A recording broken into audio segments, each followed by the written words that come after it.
Do you still remember when we first arrived in Penacony? Come to think of it, I didn't even get a chance to formally introduce myself. Simply put, I'm a self-annihilator who was cursed by the Nihility. My hometown was destroyed a long time ago, and the whole world was erased beneath their shadow. In order to fight against the cruel end of self-destruction, I went on a journey, in search of a way to sever the chains of the Nihility. After a long and grueling search, I am convinced that my destination lies within the depths of the dark web, where reality and the Nihility are separate. In there lurks a secret called Device 9. One day, I'll reach it. The ocean of stars is vast, and given our destinations, I'm afraid our paths may not cross again. But the trailblazing expedition ahead is always full of unknowns, and my blade is sharp enough to sever fate. As long as we maintain our original resolve, I believe there will come a day where we will meet again. In that case, I must apologize for my rudeness. Do you remember when we first met? I once said you reminded me of an acquaintance. Because of the Self-Annihilator's curse, my memories are stripped away, blurring my past. And after our journey together, what I originally thought were familiar feelings were merely illusions. I believe this was truly our first meeting. That's right. What matters more is not who I am, but what we have done together. This story will forever be etched in my heart. We both still have our own paths to walk. So let's forge ahead. Hopefully, if we meet again, it'll be beneath clear skies.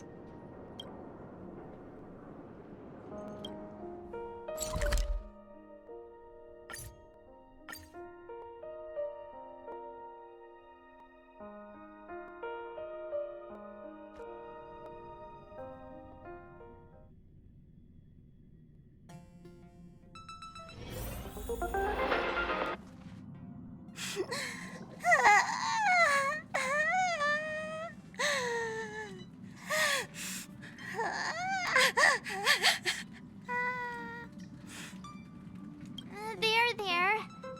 Chin up, Pom-Pom. Don't be sad. Don't cry. Wow.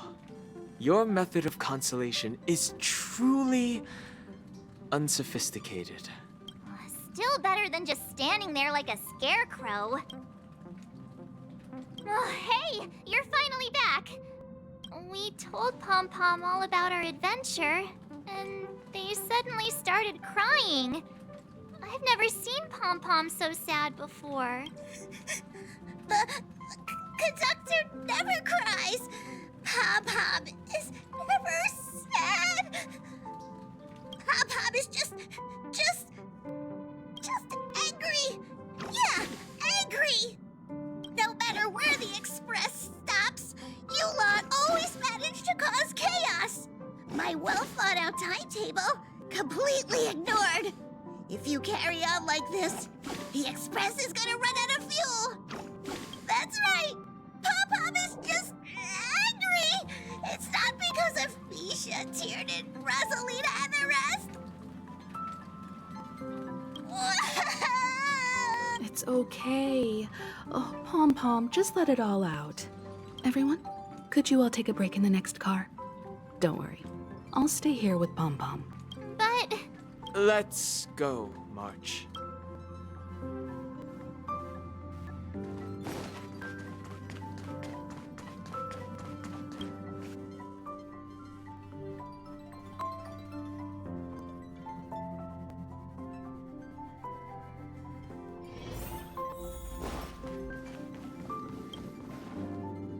never expected.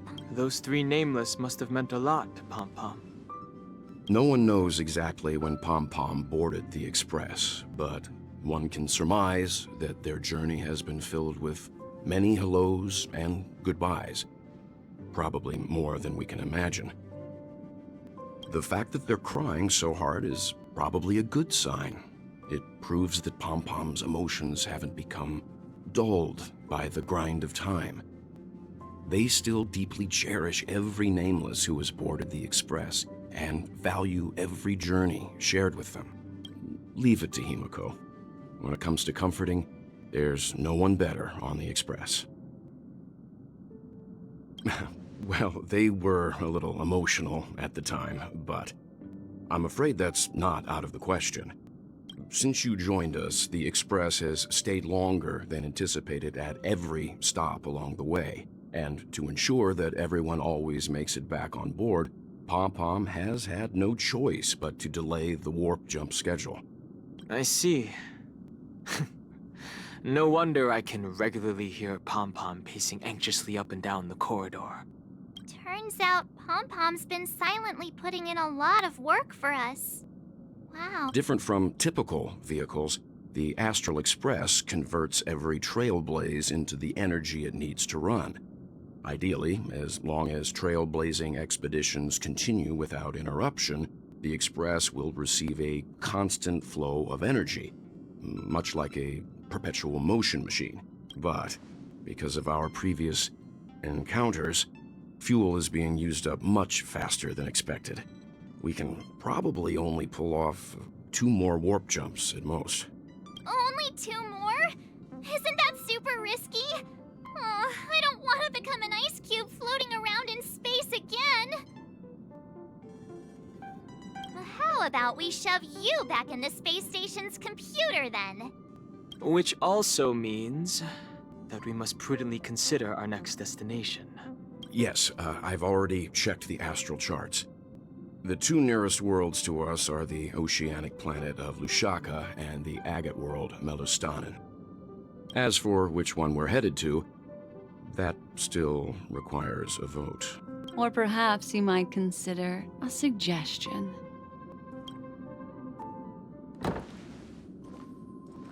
Everyone, we meet again. It's you! Why were you just in my room? It's a very cute room, Miss March. Just like you.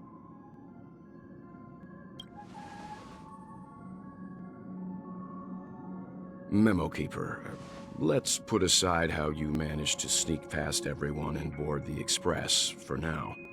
You mentioned a suggestion. I accidentally overheard how the Express obtains fuel. I just wanted to chat with everyone to see if we could work together. But now, it appears my suggestion could be the very lifeline that saves everyone. Please speak candidly. Depending on what you say, we could very well ask you to disembark. Ah, the Permanence's descendant. What a charming little dragon, especially with those mired memories of yours. But I digress.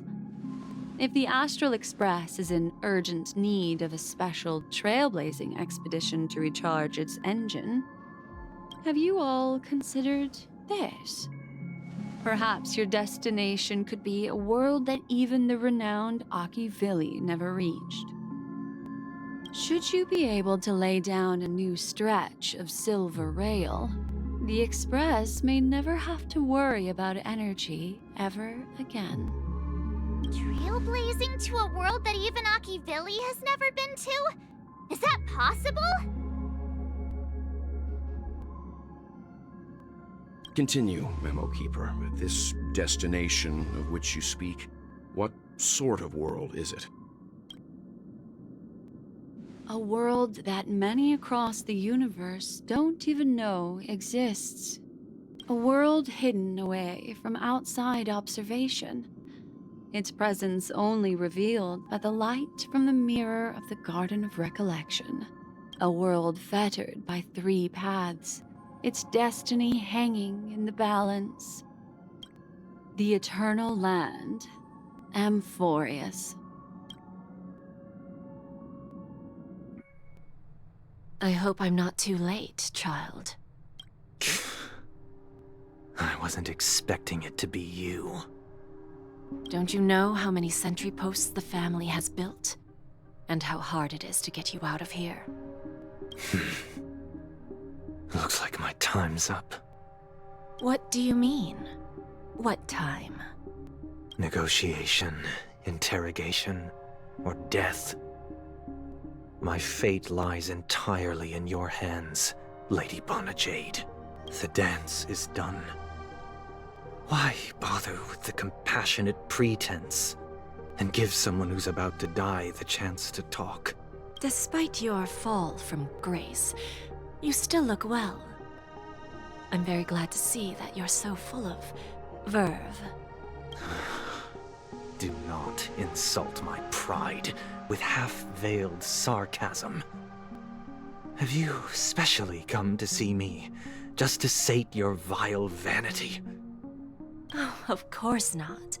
I merely came to fulfill your younger sister's wishes. To offer you a generous trade.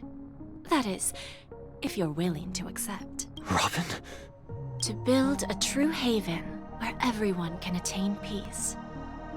That's the oath between you siblings, isn't it? If I told you there was still a chance to realize this vow, would you be willing to talk to me then? I recognize the gravity of this question, which is why you don't have to answer me right now. Go now. You are free, O Chosen One, who dare to exceed his bounds. Sever your wings, descend to the mortal realm, and walk their lands. See what this world is truly like. I will not accept your charity. As I mentioned earlier, it's a trade, and you don't have to give me an answer right now. Rewards are not reaped in a day, and if there's one thing I'm best at, it's waiting. The sweet dream still continues, and the night is still long. You have plenty of time to contemplate your answer. A word of advice for you before we part ways. A word of warning from someone who's been in your shoes before. Life is too short to miss out on golden opportunities.